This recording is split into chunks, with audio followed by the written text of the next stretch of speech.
Bismillah. Assalamualaikum warahmatullahi wabarakatuh.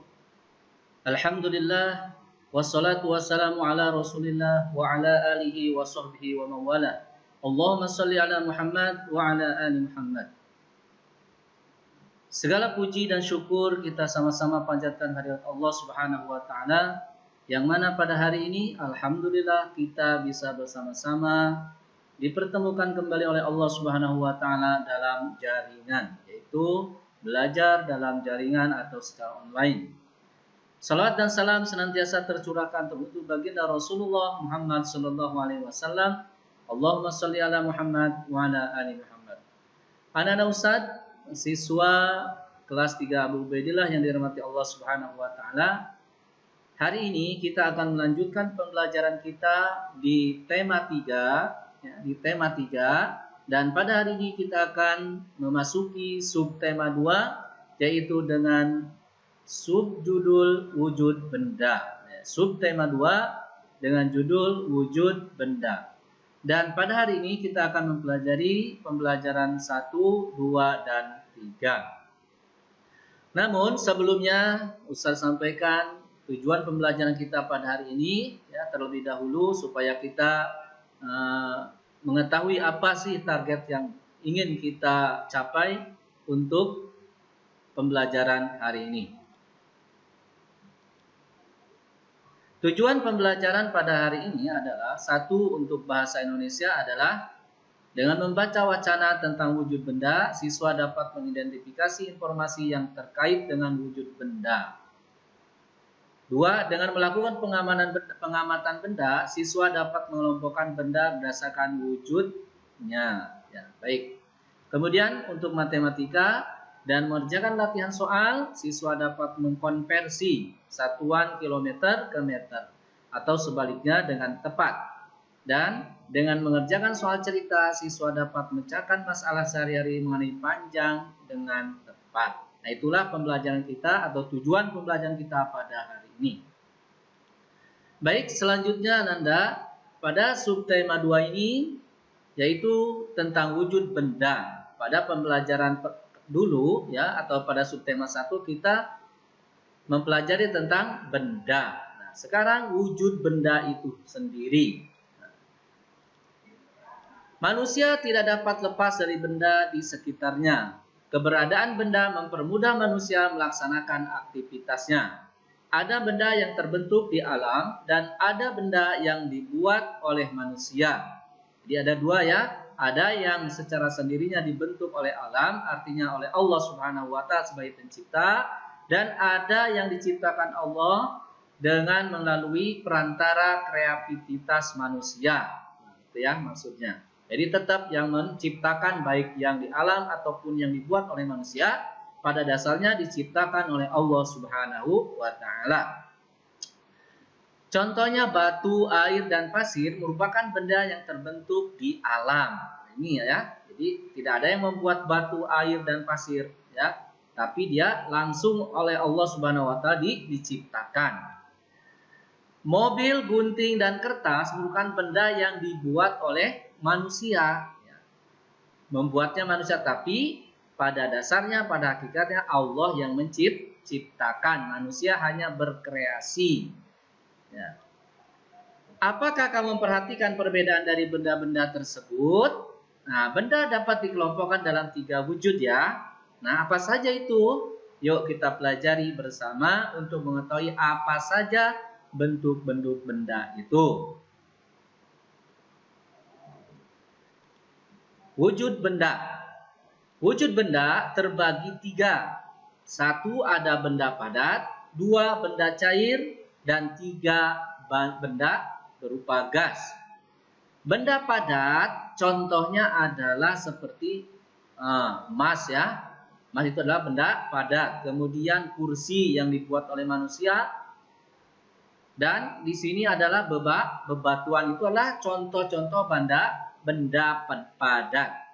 Kemudian yang kedua benda cair, contohnya adalah seperti minyak minyak goreng ataupun parfum bisa jadi itu Kemudian air yang di dalam gas atau air di dalam kolam, air di atas lautan, itu adalah benda-benda cair, segala bentuk yang mencair itu adalah benda cair. Kemudian gas adalah seperti yang dipraktekkan oleh ibu kita di dapur, yaitu ada di dalam kompor gas. Itu adalah gas ya, mengandung gas. Contohnya di dalam tabung LPG ini mengandung gas. Itu adalah contoh dari benda yang berwujud gas. Selanjutnya, ciri-ciri benda. Nah, pada slide pertama tadi kita sudah mengetahui apa sajakah wujud benda. Ya, wujud benda itu ada benda cair. Ya, nah, contohnya adalah benda cair, benda padat, dan benda gas wujudnya. Nah, ciri-ciri benda diantaranya adalah memiliki massa. Apa itu massa? Massa benda adalah banyaknya materi yang terkandung pada benda tersebut. Ya, contoh seperti ini adalah bola basket. Kemudian ada juga bola yang terbuat dari plastik. Nah, di antara dua benda ini, walaupun bentuknya sama bulat, tetapi memiliki massa yang berbeda. Ya, memiliki massa yang berbeda. Massa benda diukur menggunakan neraca atau timbangan. Nah, kembali ke sini, massa benda yang ada di dalam bola basket berbeda dengan yang ada di bola plastik. Kalau di bola basket, dia materi yang terkandung dalam bola basket itu adalah karet sintetis. Ya, karet sintetis dia. Sementara yang ada di dalam bola plastik ini materinya yaitu hanya plastik. Nah, antara karet dengan plastik bisa kita bayangkan lebih berat karet daripada plastik. Maka massa yang ada di dalam benda berupa bola basket ini lebih berat dibandingkan massa yang terkandung di dalam bola plastik. Nah, massa benda diukur menggunakan neraca atau timbangan. Nah, ini adalah gambar neraca ya. Kemudian ini adalah timbangan. Nah, ini adalah timbangan. Ya, bisa membedakan ya antara neraca dan timbangan bentuknya. Kedua-duanya untuk mengukur berat atau massa. Kemudian yang kedua, ciri-ciri benda itu diantaranya adalah memiliki volume. Apa itu volume? Volume itu adalah ukuran ruang yang bisa ditempati oleh suatu benda atau objek. Ruang atau tempat yang bisa ditempati oleh suatu benda. Contohnya seperti ini apa namanya? Kolam renang raksasa ya, karena di dalamnya ada ikan hiu. Kemudian dibandingkan dengan ikan yang ada di dalam akuarium. Nah, seperti ini. Kita bisa bedakan. Benda yang paling besar akan menempati ruang atau tempat yang lebih besar. Memerlukan ruang yang lebih besar. Ini contohnya seperti akuarium raksasa. Yang di dalamnya ada ikan hiu, ada ikan, apalagi ini macam-macam ikan di dalamnya. Kemudian ikan hiu ini tidak mungkin pula dia dimasukkan ke akuarium yang bentuk ruangannya sangat kecil seperti ini ya, seperti akuarium ini. Nah, jadi semakin besar suatu benda, maka dia akan memiliki atau memerlukan ruang yang besar juga. Semakin kecil suatu benda, maka dia akan memerlukan tempat atau ruang yang kecil juga. Jadi tidak akan berbeda antara volume suatu benda dengan benda yang lainnya tergantung kepada ukurannya. Ya. Ingat ya, volume itu adalah ukuran ruang yang bisa ditempati oleh suatu benda. Nah, volume akuarium ikan hiu lebih besar dibandingkan akuarium ikan hias ini. Nah, ada ya perbandingan antara volume suatu benda. Selanjutnya untuk tugas keterampilan, silakan Ananda kerjakan di halaman 74, 75 dan 76. Ini praktek ya. Jadi Ananda bisa dipraktekkan di rumah bersama orang tuanya atau kakak atau abangnya. Jadi hasilnya tetap harus dikirim ke Ustadz ya, berupa laporan. Nah, di sini ada poin A sampai poin G. Itu yang harus dikerjakan di rumah. Nah, ini mengenai bahasa Indonesia. Baik, kita masuk kepada pembelajaran matematika. Nah, pada tujuan pembelajaran tadi, pada matematika ini Ananda haruskan memahami atau menguasai bagaimana cara merubah atau mengkonversi dari kilometer ke meter atau sebaliknya ya, dari meter ke kilometer. Itu yang akan kita pelajari. Silakan dibuka di bukunya, ada pada hari Ahad, Edo dibonceng ayah ke rumah neneknya. Edo dibonceng ayah dengan motor. Perhatikan denah jarak ke rumah nenek berikut ini. Ya, jaraknya ini, denahnya. Ini ada rumah Edo, jaraknya ke rumah nenek ini berapa kilometer. Kemudian ada rumah Edo jaraknya ke kebun binatang. Ini adalah peta ya, atau denah daripada Edo dengan ayahnya menuju ke rumah neneknya. Baik. Nah, jarak ini dapat ditulis ya, dari rumah Edo ke rumah nenek ini bisa ditulis 5 km lebih 300 meter ya. Lihat di gambar 5 km 300 meter. Nah, bisa dibaca atau ditulis 5 km lebih 300 meter. Nah, jarak dari rumah Edo ke kebun binatang jaraknya 1523 meter. Nah, di gambar lihat ada di sini 1523 meter.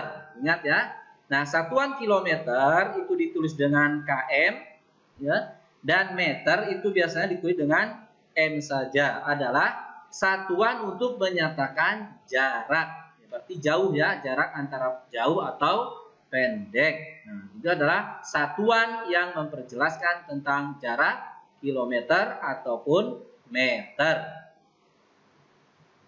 Nah, baik, 1 kilometer itu sama dengan berapa meter? Nah, ini yang akan kita pelajari. Kembali kepada buku, jarak rumah Edo ke rumah nenek itu tadi disebutkan 5 km 300 meter, ya, atau 5 km lebih 300 meter. Nah, berapa jarak rumah Edo ke rumah nenek dalam satuan? Nah, kita akan merubah dari kilometer ke meter. Ingat ya, 1 kilometer itu berapa? Ya, 1 kilometer itu sama dengan 1000 meter. Ingat-ingat itu, ini kunci ya. Kuncinya 1 kilometer sama dengan 1000 meter. Kalau 3 kilometer berarti sama dengan berapa meter? 3000 meter. Jadi kuncinya 1 km sama dengan 1000 meter ini jika dikonversi atau dirubah dari kilometer ke meter. Nah, jarak rumah Edo ke rumah nenek tadi adalah 5 km lebih 300 meter. Nah, berapa jarak rumah Edo ke rumah nenek dalam satuan? Yuk kita kerjakan sama-sama ya. Baik. 5 km ditambah 300 meter. Ini belum dirubah ya, masih aslinya. Kemudian kita rubah 5 km ini ke meter. Nah, ingat tadi 1 km itu sama dengan 1000 meter. Berarti 5 kali 1 itu sama dengan 5 ya. Dari 1000 berarti 5000 meter. 5 km itu sama dengan 5000 meter.